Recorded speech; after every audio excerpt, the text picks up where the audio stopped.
Because bodybuilding is about lifting weights. That's what it's about. It's about pumping iron. It's not about injecting. But over the years, it's actually became more about injecting than lifting weights. This is not making me look good right here, what I'm saying, but I'm just being honest and I'm being straight and I'm telling people the truth. Rich पियाना एक ऐसा व्यक्ति था जिसने अपनी जिंदगी हद से ज्यादा जी, बॉडी बिल्डिंग के मानकों को चुनौती दी। उसका अत्यधिक शरीर और उसकी ईमानदार कठोरता ने उसे फिटनेस की दुनिया में एक किंवदंती बना दिया। लेकिन स्टेरॉयड के खतरों के बारे में उसकी चेतावनियों के बावजूद उसका दुखद अंत हमें याद दिलाता है कि यहां तक कि वे लोग जो अजेय लगते हैं वे भी अपने ही फैसलों के शिकार हो जाते हैं।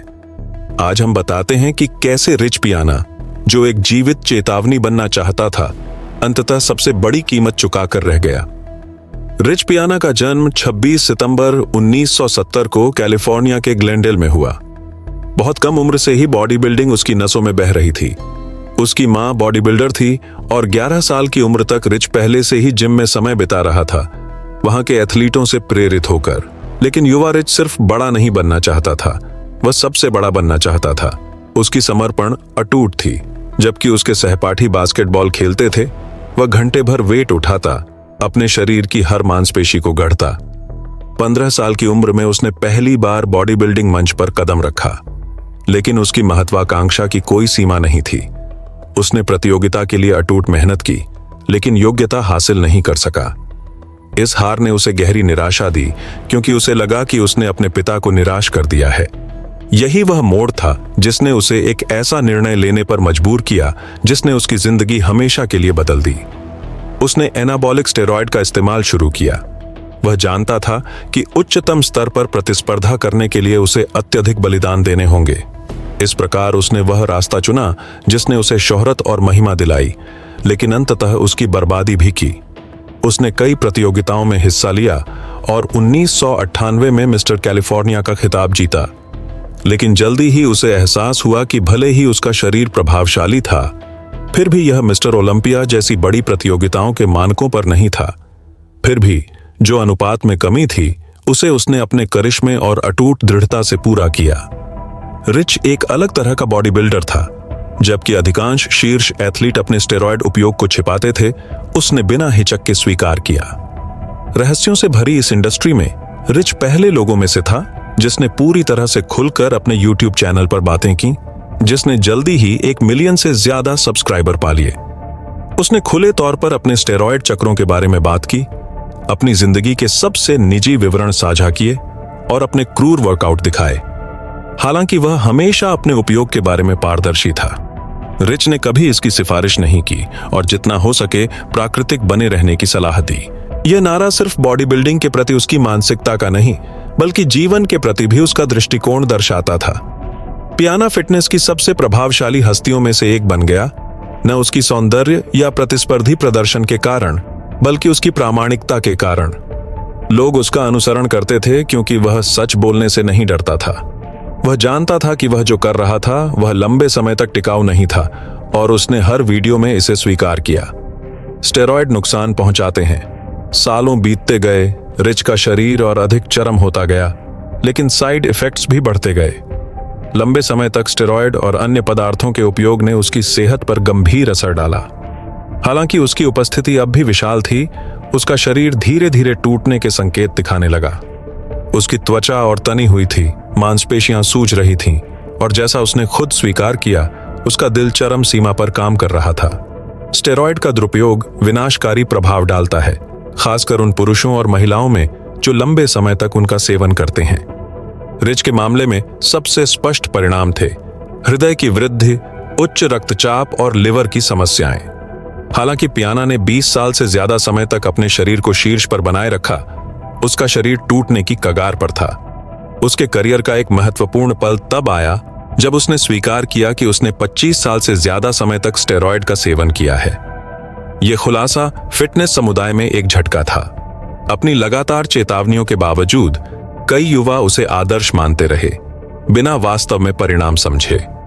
सच्ची सफलता मंच पर नहीं, बल्कि उसके बाहर मिली।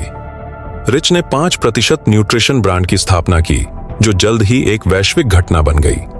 उसके लिए 5% का हिस्सा होना मतलब था अपने सपनों को पाने के लिए कुछ भी करने को तैयार रहना, चाहे बलिदान कोई भी हो।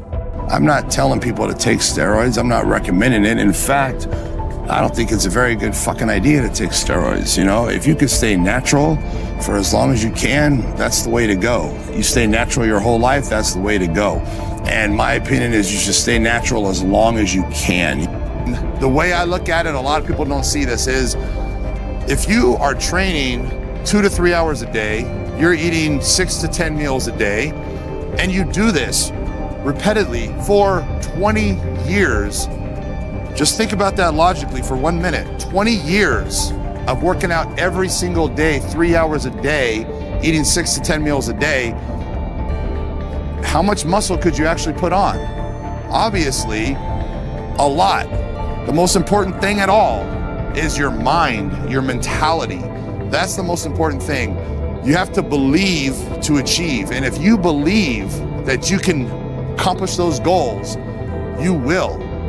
I just want people to realize that it's not necessary. It's not mandatory.